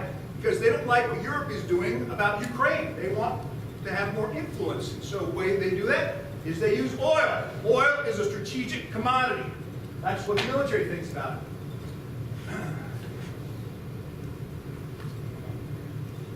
I told you I was going to talk to you about China. So this graph represents the U.S. oil imports in blue. You see where it's going along up there about, this is imports only. So this isn't the amount that we consume. We consume about half as much. You got to say about half that we import. This is the imports going along, going along. 2014, we're down to somewhere around 6 or 7 million barrels a day. And look at China, creeping up, creeping up. Last year, China has exceeded us as the largest importer of oil. So who out here, I heard we had some business people here, who are the business professors. So if you have the largest buyer in a business situation, are you going to be more concerned about what that buyer wants, or are you concerned about the least import buyer? Of course, you're going to be concerned about the guy that buys the most. So China is getting a larger influence globally around the world because of the amount of oil that they are buying on the global market. That's why there's 1 million Chinese in Africa. It's not because they like African stuff, it's because they like African oil. All right, let's talk a little bit about why. So that's the strategic level and why, from a global perspective, it's important. Let's focus down a little bit more why it's important to the military. So this is the military chart that shows how energy is used. Fuchsia, military term. Fuchsia is oil. The green is electricity that we buy, because you don't really have any of our own, much as that. And natural gas that we buy as well. Oil is a strategic Achilles heel for the United States military. It's what we power our ships, our planes, our aircraft. We provide our generators on forward operating bases that power the GPS that our soldiers wear and the radios. If it's not for those generators running 24/7, then we don't make that power to provide those soldiers with what they need to go out in the field. We don't provide those ships, we don't provide those airplanes. So that's why the amount of oil we use is important.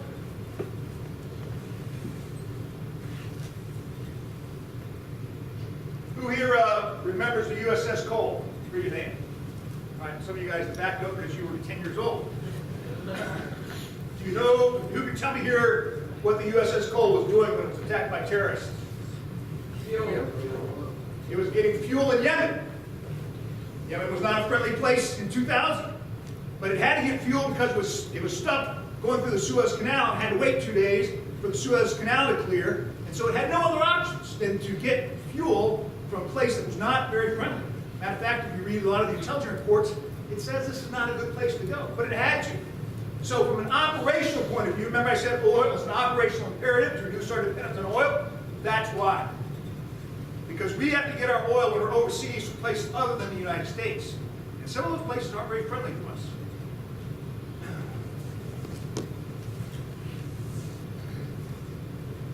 All right, we're going to spend a little bit of time on this next chart. And we're going to read through some of these things. I hope you can read these things. All right.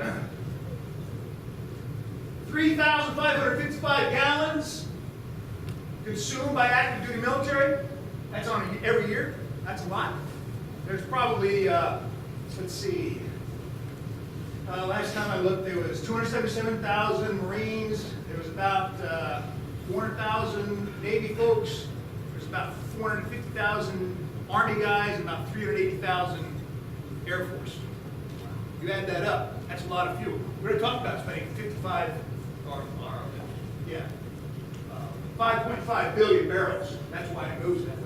And what do they use? What do they use it on? They use it for those radios and for that communication equipment, for the GPS, and for those planes and ships. Those ships take a lot of fuel, let me tell you.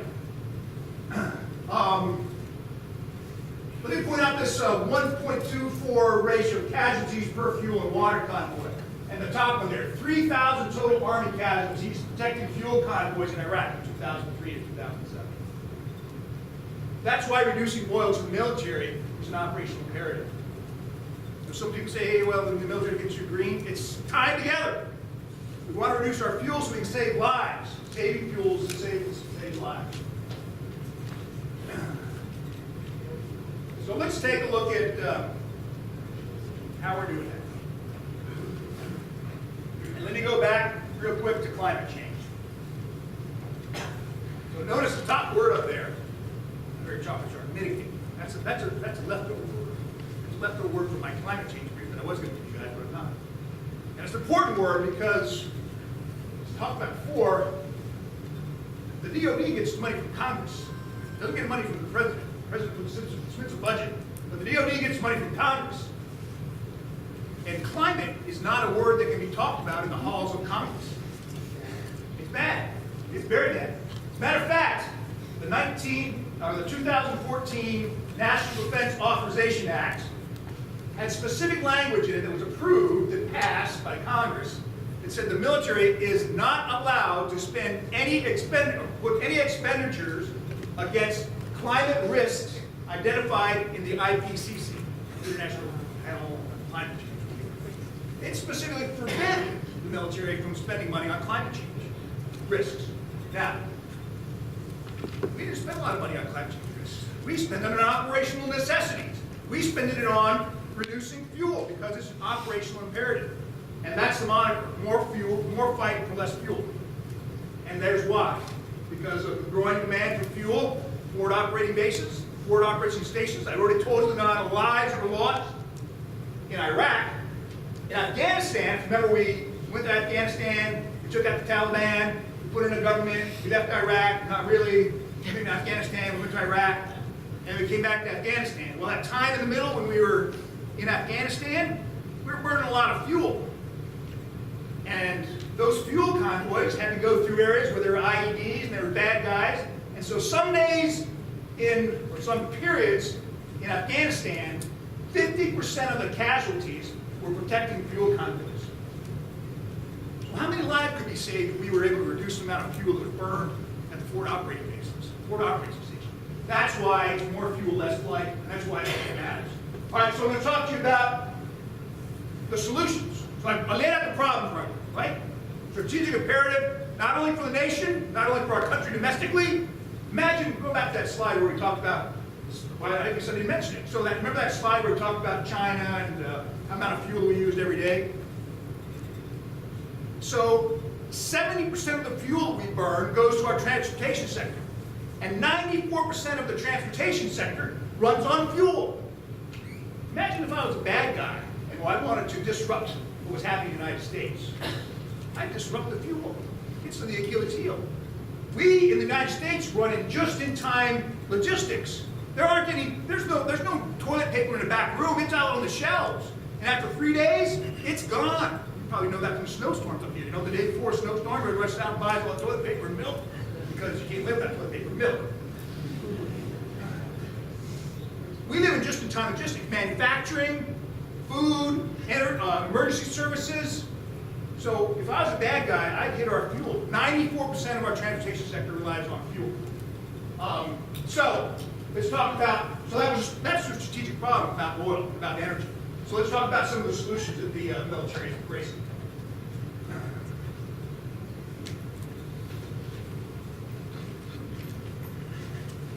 Let me give you some examples. So, up on the right-hand side, Navy's installed stern flaps on its ships. Notice the ship on the left and the ship on the right. Any see any difference in the water? But if you look on the ship on the left, it's got a lot of white stuff behind it, right? That's water turbulence. Ship on the left. Ship on the right doesn't. all that stuff that's making that white is energy that's wasted because that ship didn't have stern flaps on it. So the ship on the right, the Navy installed stern flaps, increases the back pressure against the propellers, increases the efficiency to the tune of about 5% a year, just by putting some hunks of metal behind the ship. The thing on the right is an X-fob. So I talked to you about these generators, right? Back in the old days, the early 2000s, we used to take these generators out to the forward operating positions and run them 24/7, 24 hours a day, 7 days a week, because you needed to, because that's the way the generators operated. Well, now we have these things called microgrids, where we install these microgrids where the generators now operate on a demand signal. They actually shut down when they're not needed. Imagine that. You say, if you shut them down when they weren't needed? Yeah. So it's controlled by this macrogrid that kind of anticipates routinely the amount of energy that's required. It starts the generator up, and it gets up to speed, so it can operate at the most efficient speed. On the right, you know what that is? Any guesses? A simulator. I heard it back there. I give that guy a chance to come on down and run a prize. It's an air refueling simulator. The most strategically challenging operations for a pilot is to refuel in midair. And pilots in training used to spend hours and hours and hours training, trying to be able to master that art. We've now improved the simulators so well that the pilots actually get the sense they're in the plane doing that refueling. So we've saved millions of dollars a year on that. On the right is illustrative of power scavenging. Here you see a roll-up solar array that a Marine can carry in his backpack. He gets into an area where there's no enemies. He wants to recharge his gear. He unrolls the solar panel and recharges his gear, his batteries. But it's not only that. He now wears sensors on his body, power converters, that can transmit or change the heat generated by his body into energy. So that's the level of variability that we're looking at in the military. In the center is a fuel-efficient ground equipment vehicle. If you read that thing, it's a lot of aluminum, a lot of carbon steel. It's really kind of a concept, but it shows what we're trying to achieve in getting to fuel efficiency. On the right is an LED building. I'm not going to hurry. 2 minutes, but it's going to be good. Remember I told you, hundreds of thousands of buildings, 5,000 locations. We embraced LED, and we're making a difference there.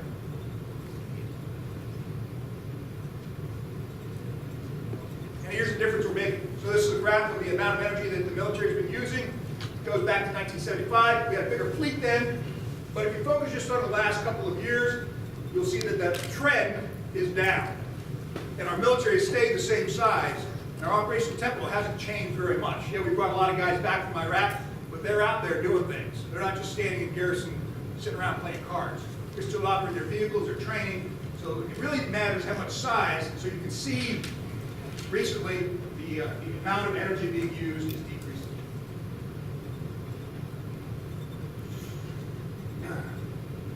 We're also wanting to diversify our fuel supplies. I'm going to talk a little bit more about that in the future. Sorry. So we're embracing solar. The military has almost 500 megawatts of solar power already installed in place. We're building another 500 megawatt plant in El Paso, Texas.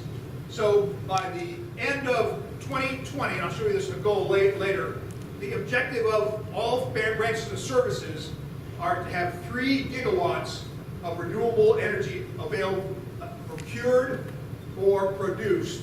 And a lot of that's coming from solar, from geothermal. On the right, in the upper right, you see an electric vehicle that the Army's embracing for their garrison troops. On the left, you see, lower left, that's a forward operating station, so it's got a couple things, windmill, solar. But what you don't see is that tent on the outside. There's another tent on the inside. They found out when you had a tent, there's a regular tent out exposed in the sun, it got really hot. Well, if you put another tent on top of it, that inner tent was in the shade. And that significantly reduced the solar radiation that was impacting the soldiers inside, reduced the amount of air conditioning they need, and increased their productivity. This one on the right is the Green Hornet. It was one of the first fully powered jets to operate on 50% biofuels. As of now, the Air Force and the Navy have certified all of their aircraft to work on a blend of 50% biofuels and 50% traditional fuels. So, Second to last slide here. These are the goals. Oh, sorry.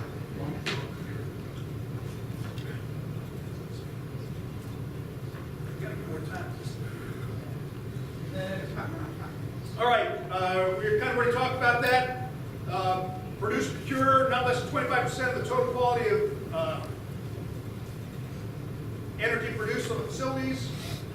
3 gigawatts installed by 2025. All new buildings should be served by meet green standard by 2030.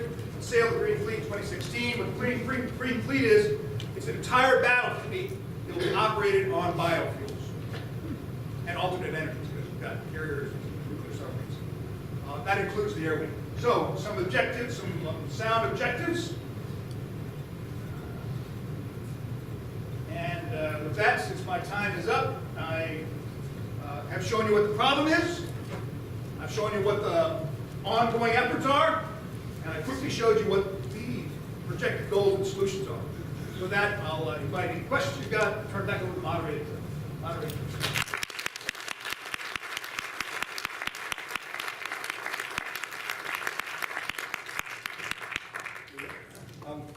I'd like to invite you and Daniel to come up and have a seat. And I would like also to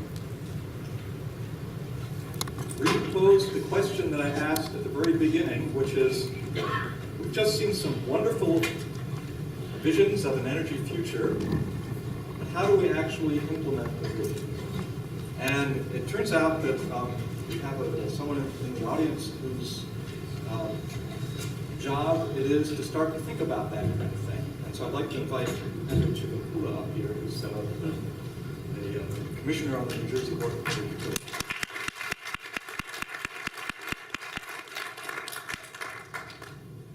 Thank you very much. I think they were a very impressive presentation that we watched, and definitely for anything you need to have a vision, and if you have a clear vision, and then you have to figure out a way how to implement that. We have the legislative body. We have Senator Bob Smith is working on it. I used to work on the state legislature, trying to see how we can set some goals. One of the things we did in the state legislature when I was there, to set up a renewable portfolio standard, we set up a goal for 22.5% of the energy should be coming from renewable energy, and by 2025. That's what the goal we set. We also had a requirement for reducing the greenhouse gases by 20% by 2020 and by 80% by 2050. So we had the goals and tried to see how we can come up with that. We also have the energy master plan that we put together. It's quantitative goals. For example, for distributed generation, we need to come up with 1,500 megawatts of combined heat and power, 1,100 megawatts of offshore wind, and then 5% of the energy to come from solar energy. So we have concrete steps that we have taken. We also come up with market-based solar renewable energy certificates, which are traded in the marketplace, and that program has been successful for a number of years. And we also set up a target for energy efficiency, 20% energy efficiency by 2020. So we are goals like that. If we can set up concrete goals and try to achieve them, I think that's how you implement the vision. Of course, there are going to be some things that happen, whether the natural gas price going so low, oil prices going so low. It is going to create problems for renewable energy. But we have to stay the course, and somehow we have to have that persistence so that we can achieve our goals.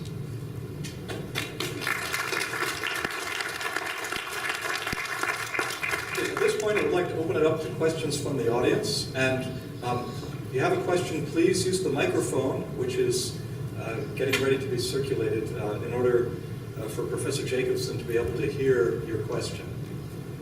So come on down if you have a question. Come to the microphone.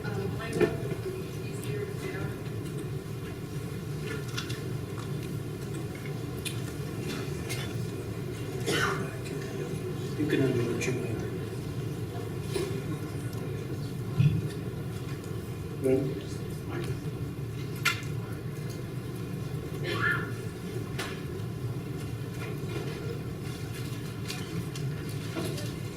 thank you for your presentations. What is the effective time horizon for the decision makers that you have to convince? In my situation, the military works on a 5-year defense plan, which actually projects out to 10 years. So the easy answer to your question, it's a 10-year budget, but the ships and aircraft that we're building today, for example, the aircraft carrier, will probably serve till 2070 and beyond. The airplanes, the new airplanes we're building will serve well into past 2050. So the capabilities that we are providing, both as far as energy efficiency, go far beyond the fit out into mid-century. But our budget is set annually and looks out 5 years. Well, I think it depends in the policy arena at the state level whether there's a project proposed. In those cases, it's now. Projects are before different regulatory bodies, and the time frame to raise the argument about looking at alternatives is during those proceedings. Rate cases that can influence consumer behavior as to whether they can, how it'll affect their economics, personal economics about investing in clean energy or not, are happening in certain states now. But then there's longer term planning changes that have to happen. There's some changes in federal law that should happen that are out in time, but we need to recognize that we need to start now in order to, as you're saying in the military, decisions we're making now are going to last 10, 20, in some cases 30 years. Decision makers think 20 years in advance. I think in fairness, they sometimes have to, but the pressure is to not look that far in the future. I think your point is very salient, and it's been my experience that unfortunately some of the people that are making these decisions, especially in Washington, are only looking out 2 years to the next election cycle. And I think that's part of the challenge. Many of these climate challenges, we're not looking to happen until 2050 and beyond. But again, for the long-term infrastructure, you can't ignore what the potential possibilities are. I want to just raise one point on this really good question. Because I had a meeting with the senior utility people. They're looking at 6-month horizons, and the reason is Wall Street is looking at the balance sheet. Wall Street's looking at shareholder pricing, whether they're going to put a buy, hold, sell, and that is what's driving a lot of their concerns. Now, they're not without a concern over the engineering needs for traditional reliability, avoiding blackouts. In my experience, they're trying to do their jobs well, but the pressure on them to maintain share price for publicly traded companies is a major driving force. I just want to check on the order here. We're going to lose Professor Jacobson in about 5 minutes, and so anyone who has a question specifically for him, could you step to the front of the line? Trying to. He can hear you and see you. Otherwise, we'll keep going. Hi, my name is Klaus Rittenbach. I'm with Citizens Climate Lobby. And one of the largest uses of energy are buildings and houses. And one of the technologies that I have not heard mentioned at all is retrofitting and building new houses to the German passive house standard. I don't know if you're familiar with that, but from what I've heard, that can reduce energy use by 80 to 90% of the buildings that are properly retrofitted. And that is a far more cost-effective solution than, say, keeping your old house and adding a whole bunch of solar panels, for example. So what's your opinion about passive houses and what should we do to, if you agree, what should we do to encourage building of passive houses? So our energy plans take into account the reduction in energy use due to energy efficiency improvements, including retrofitting, although we're very conservative about them. And because we assume they're not, this is a goal, and if we can if we can get greater reductions due to mandates, then it would make it easier to implement large-scale energy plans. So we do account for the potential, although not that specific case. But it's it's great that the more energy efficient we can become, the better, the easier it is to implement overall energy plans. And I'll just chime in that at our research center, we focus most of our efforts on these questions of does passive house work, and how do you trade off the desire for improved energy efficiency against the comfort and health interests of the occupants. And we have found quite a number of ways in which there are some real user-friendliness challenges with a lot of the energy efficiency technologies. And there's some important work to do there in making them hospitable for the people who are going to be living with the technologies day in and day out. It's a huge amount of potential, only partially realized. In the military, we have an objective or goal of all houses to meet LEED standard, which I'm not familiar with the German passivity standard, where they compare, but the military has embraced the LEED standard, and the objective is to have all houses by 2030 meeting LEED standards.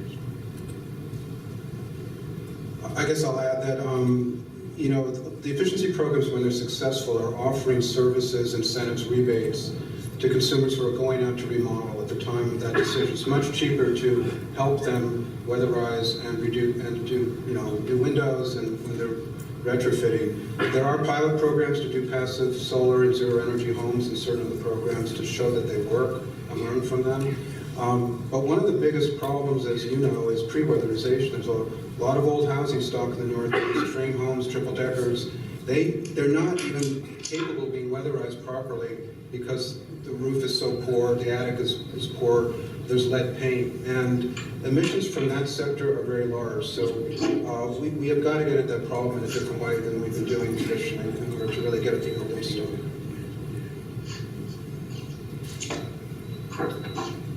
I also have a question for Professor Jacobson. In one of your slides, you mentioned that the barriers to this transition to renewable energy, and then the last point was that materials are not a concern. But I know that even with solar and wind, particularly with solar, the rare earth mineral mining and manufacturing and processing of those rare earth minerals is very toxic. Right now, that production is consolidated in China. 97% of the world's rare earth minerals are being mined and produced in China, probably because they have very lax environmental regulations. So I guess my question is, have you looked at the environmental justice implications of a policy that doesn't talk about the production side of renewable energy technology like solar, but specifically looks at the end use? Yeah, well, we looked at first materials in quite a bit of detail in terms of what are the resources available for each material and what do we need to transition the entire world. We in fact did a world study to look at how much material is needed. So just for example, for wind, if we want to power 50% of the entire world with wind, we would need the world has about 7 times more neodymium than we need to power half the world for all purposes with wind. So there's no limit of that element. With solar, there turns out to be so many different solar technologies that even if there's a shortage in one, we can go to a different one. But you're asking a question, well, if we're actually mining these rare earths and it takes energy and there's pollution associated with the mining, that's true. Now, as we get to 100% wind, water, solar worldwide, then of course all the energy that's being used that's currently dirty energy to mine, it will be clean energy. So we'll solve part of that problem by the fact that we're replacing most of the all the dirty energy eventually with clean energy. So it just becomes a question of what leaches into groundwater. And so there are certainly better practices are necessary. But also keep in mind that there are a lot of rare earths, well, rare earths are not rare. Actually, worldwide, you have lots of rare earths. It's just called this because originally they were thought to be rare.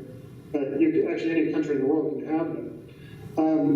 But there are ways to clean up the mine. I mean, right now, the current energy technology, current transportation, for example, requires platinum. And so when you go to hydrogen, you'll need platinum as well. So you're just replacing existing platinum, or so you're not necessarily you're actually cleaning things up compared to the current energy infrastructure. Right now, you're mining for fossil fuels, lots of oil, coal, and gas mining, which is destroying the countryside everywhere. And you're replacing it with much less mining for rare earths. So there's a net reduction of mining going on when you do this conversion, a huge net reduction. So I don't think it's fair just to say, well, because you're mining, you still have mining with solar, that's horrible. In fact, you're reducing the mining because you're replacing the mining that's a lot greater for lots of other technologies with a lot less mining. And it's one-time mining rather than continuous. With fossil fuels, you have to mine continuously over the entire lifetime of a fossil fuel plant for use. I mean, so if it's 30 years, you have to continuously mine for 30 years. For solar, you need to mine once in 30 years. So it's a completely different scale of mining that we're talking about. And I just follow up with the fact that there's a couple of good articles, one in the Journal of Industrial Ecology and another in the Proceedings of the National Academy of Sciences that have examined some of these scenarios and the links to renewables. Tom Gradle is one of the authors.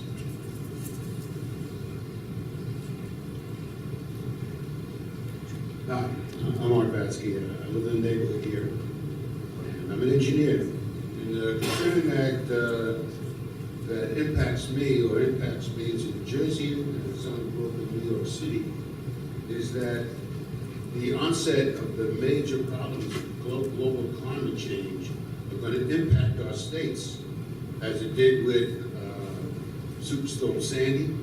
And I've seen projections that show places where I grew up in Brooklyn, New York, would be underwater at the turn of the century. So the costs that are involved with energy would be to ratchet down the fossil fuel industry, ratchet up renewable sources of energy, but also adjust to the population, relocations, and the impact. I don't know what's going to happen to Rhode Island. It might disappear. But that will be in the cost of the energy we have, the impact of global climate change in the time we're installing these alternative sources. Yeah, adaptation is, I think it's extremely well put. And the cost of adapting to a different climate is going to be enormous to the United States and the world. It's much cheaper to mitigate, but I think we're at the point where we obviously have to do both. But the more we mitigate and reduce emissions, hopefully, the impacts will be lower and less costs there will be. But people are just blind right now. North Carolina just stopped, in Virginia, they just stopped laws that would have helped address sea level rise, and because of basically climate denial in those legislatures. We're putting our heads in the sand in many places, and I'm really glad that you made that comment. New Jersey and New York saw what could happen with extreme storm damage, and it was devastating to communities on the shore, Long Island, New Jersey shore, and that's a lesson we can't forget as we look at what policies to adopt. So let me just add, from a global perspective, there are 16 major cities that are on the coast, and in those 16 major cities, so we're talking Shanghai, Tokyo, Jakarta, New York, Los Angeles, 16 of them, 1 billion of those citizens live in urban slums. So when Hurricane Sandy hits and people live in an urban slum, they will not survive. And so what you pointed out, the fully burdened cost of what we're doing has not been realized yet. Oh yeah, well, that's they're all on the coast. Okay, Okay, let's go to the next question. We're got a lot of people who. Thank you. My question is more New Jersey specific. You talked about wind energy off the coast. There's Fisherman's Energy, which has been proposing to build windmills. Initially, just a sample of windmills off the coast of New Jersey. I believe they've gotten $47 million of federal funding or approval for it, and yet New Jersey continues to reject their proposal. Can anybody here explain in more detail what's going on with that? I mean, on the one hand, we're rejecting this proposal. On the other hand, we're left with the choice of bringing much more oil every year through New Jersey on trains. We saw what happened in West Virginia just a couple of days ago. We know what can happen on the rivers if we bring it down by ship, or we bring it down by pipeline, and then it seeps into our groundwater. So can someone deal with this, explain this to me? Well, I wish I could explain it to you. I don't know enough about the project. I've been in touch with the lawyers for that project. You know, New Jersey does not have as coherent energy policy as it should have, and it needs to be fixed. Commissioner, would you have any comments on this? My challenge is that this is before the board. So interestingly enough, actually New Jersey and New York get much of their wind energy from Iowa. Because Iowa has a lot of wind, they don't have that many people, so they ship their wind-generated energy to New York and New Jersey. No.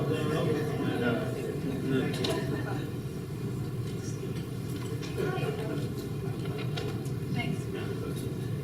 My name is Rezwan Razani, and first I want to thank you guys for a great presentation. I'm sorry Mark actually left. I did have a comment for him. If you haven't seen the Solutions Project website, definitely go. I printed this out. This is the New Jersey solution. And it's really easy. You can just carry it in your backpack, and it's a great tool to take out and start talking. And so my point is I really like the infographics. And so I love your website. It's very useful. Now the thing with this is it always brings up follow-up questions. So I also want to introduce what I do is that we just started Footprint to Wings, and our mission is to launch, coach, and track the race to be the first net zero carbon state. So we're also trying to use the cultural dimension. So I'd really love to work with you, find out more about your data, how we can access it, that sort of thing. I'll talk to you later. Okay. And then I did have one question for military. Biofuels, isn't that a really, low density, like you have to plant millions and millions of acres just to get the fuel, and wouldn't it be easier to just transfer all your airplanes into drones and, they don't need that much fuel? Well, I mean, you can't transfer them all into drones. The current technology, there may be a time in the future where that might be more viable, but, we're still progressing through the control of those and some of the rules of engagement associated with those. So you make a good point that we're continuing to look to downsize the size of our ships and aircraft to make them more fuel efficient. But I will tell you that, the biofuel, a good portion of those biofuels is made with residual stock anyway. So, we do that, or we take the corn and use the residual stock to feed livestock.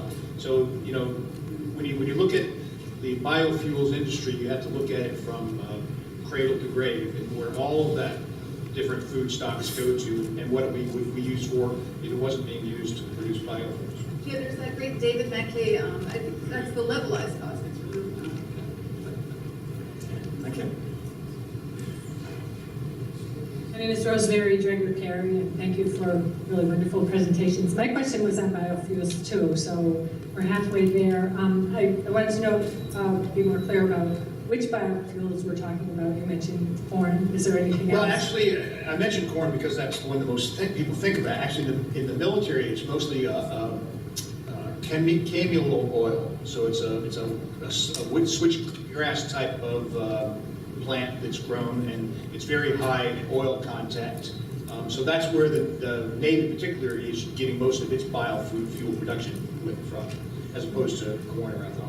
Matter of fact, there again in the National Defense Authorization Act, it specifically prohibited the military from using biofuels produced from food stocks. Now, there's a big question about whether corn is actually food stocks or whether it's feedstock. And, you know, we go around with that all the time between Congress, whether that's allowed or not. Because there's food corn and there's feed corn, and most of it is feed corn.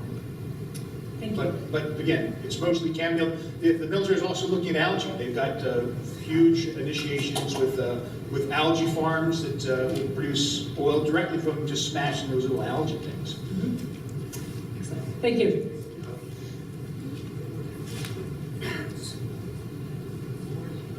Hi, thanks for a really great presentation. My name is Ann Ray, and I just want to comment that when I heard that when you go before Congress, you can't even mention climate change, which, you know, in the military, I imagine you must prepare for and think of maybe coming wars, for instance, of people who are displaced.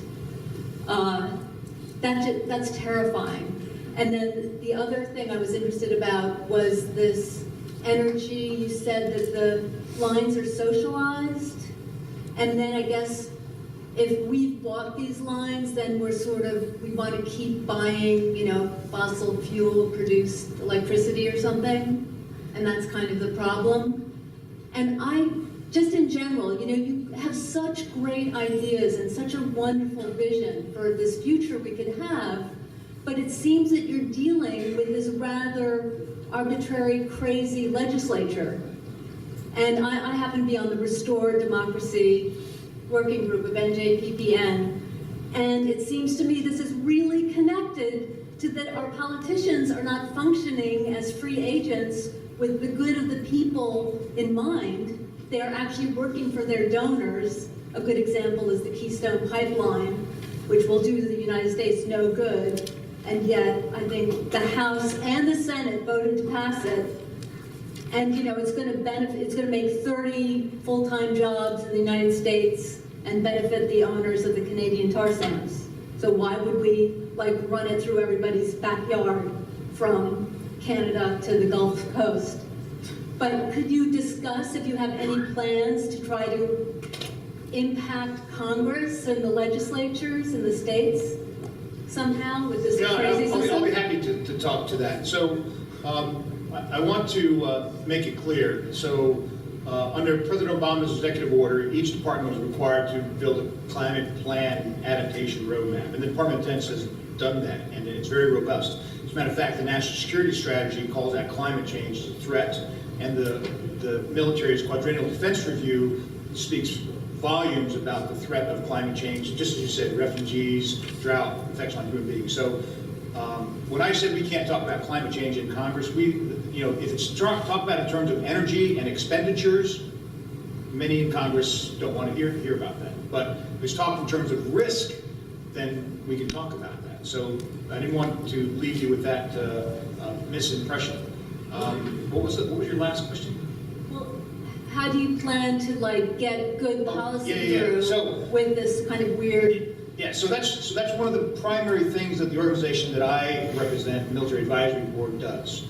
A group of retired admirals and generals. So when you think of military, you think of conservatives. We go around the country, just as this forum, and we try to talk to new constituencies, i.e. Republicans, to talk to them about the national security risk of climate change, the national security risk of energy, the national security risk of our overdependence on oil. So it's not about hugging trees. It's not about saving polar bears. It's about saving your brother and your sister in Iowa. It's about saving those people you know in Miami that are going to get drenched. You think it's bad, Hurricane Sandy here. Miami is not going to survive in 2050. So we are trying to do that. We are reaching out to those constituents, trying to raise awareness in the constituencies so that they may have some influence on their congressional leaderships.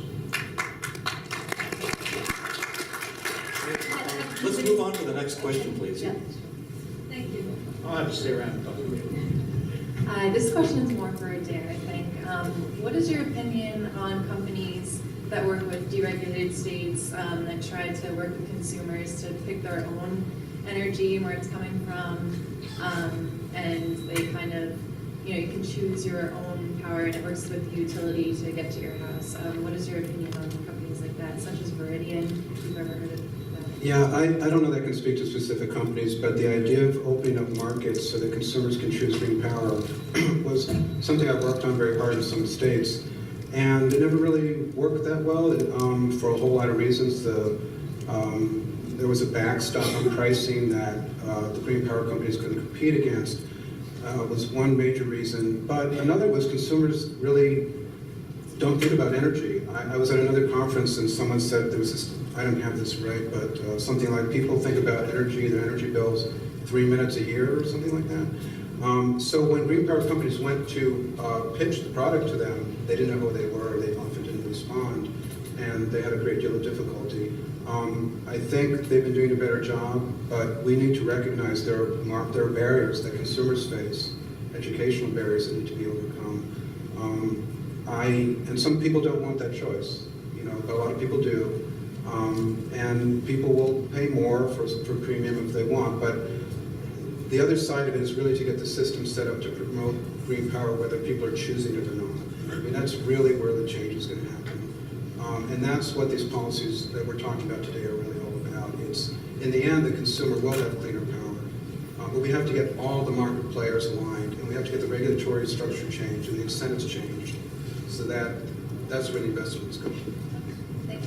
And a fair amount of this is something that the professors in the business school here would be able to tell you about, where what you need is opt-out policies instead of opt-in policies. Let's take advantage of the behavioral economics revolution and do smart stuff. Okay, I'm going to declare that you're the last questioner. Hi, I'm Matt Polsky. Among other things, I'm a connector, and I've connected ISC and NJPPN.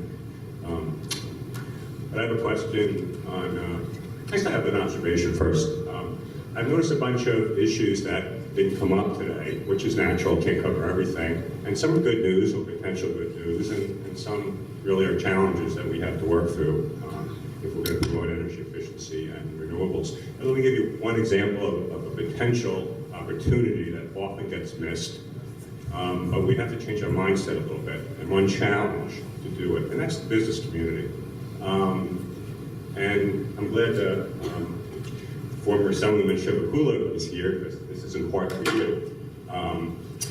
There's this feeling that business is against dealing with climate change, and that seems to be the dominant feeling. It affects how people talk about this issue. It affects who the press asks to be quoted, how the press talks about issues like this.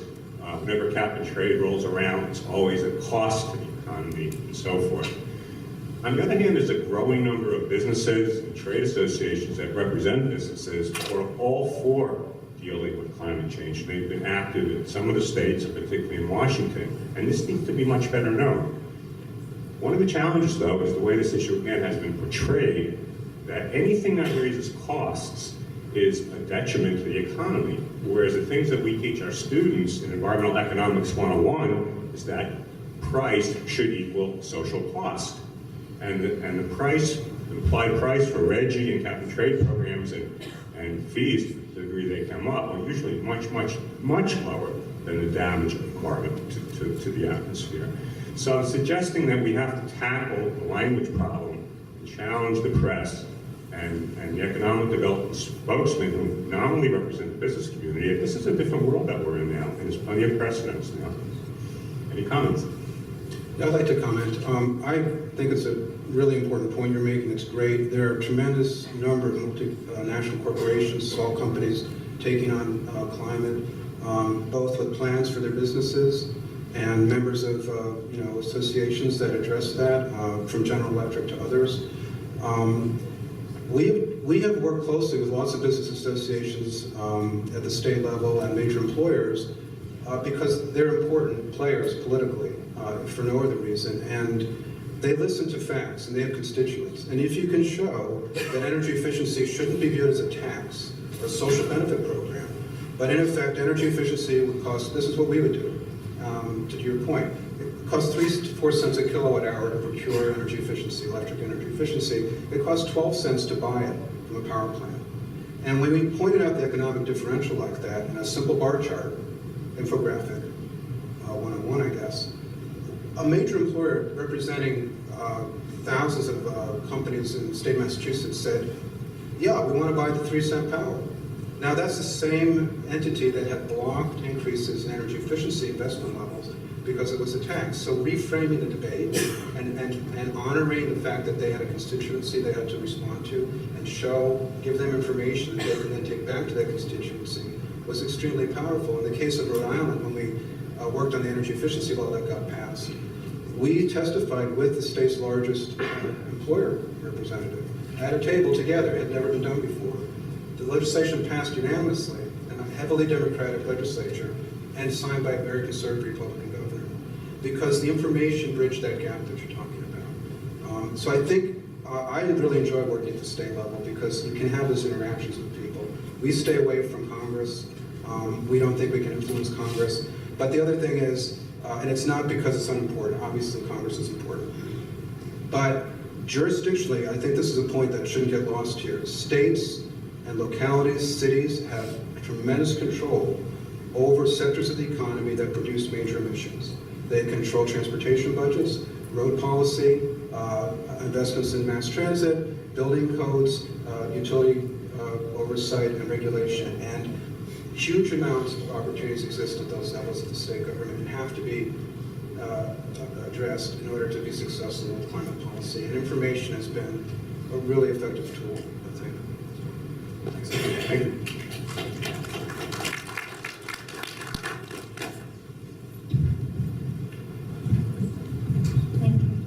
I get.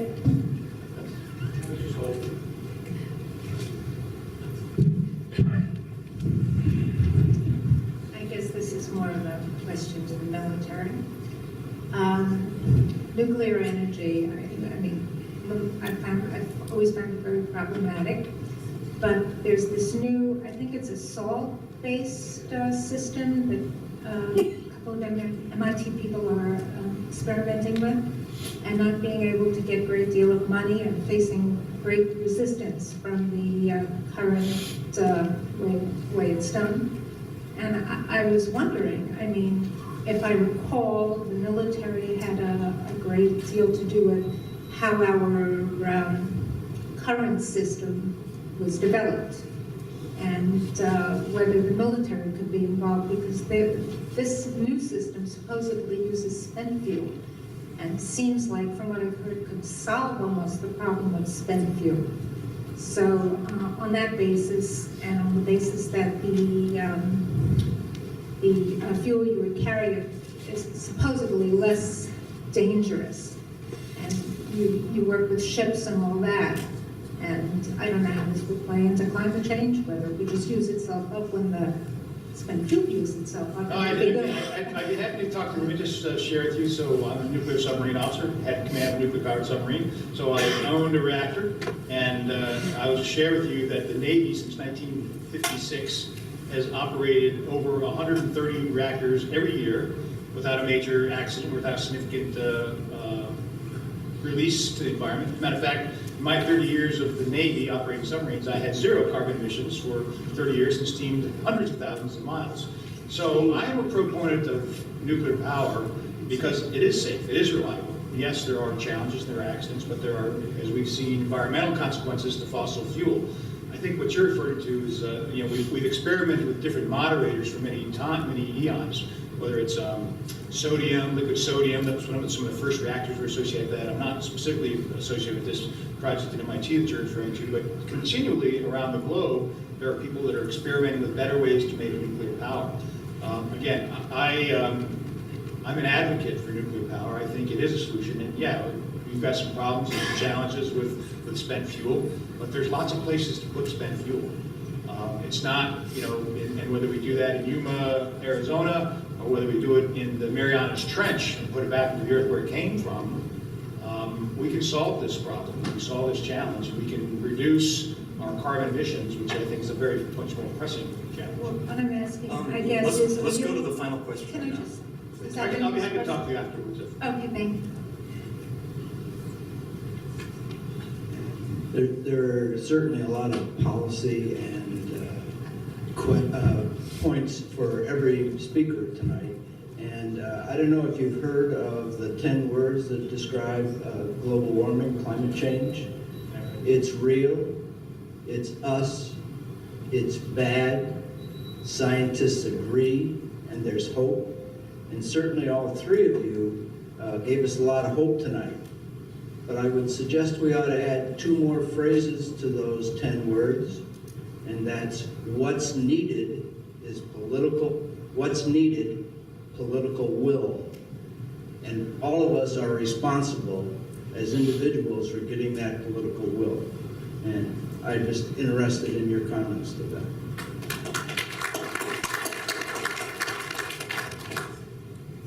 We may not need any further comments. I think you're right. You know, it's certainly, it will certainly be one of the challenges of our times. You know, the latter half of the last century was about what I call isms, communism, dictatorisms.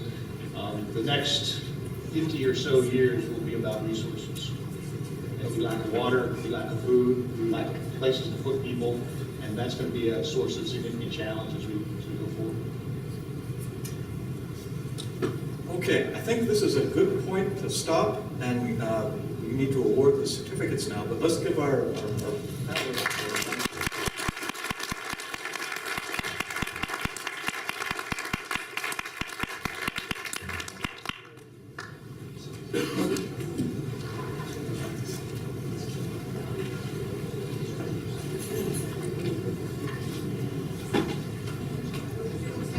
Hi.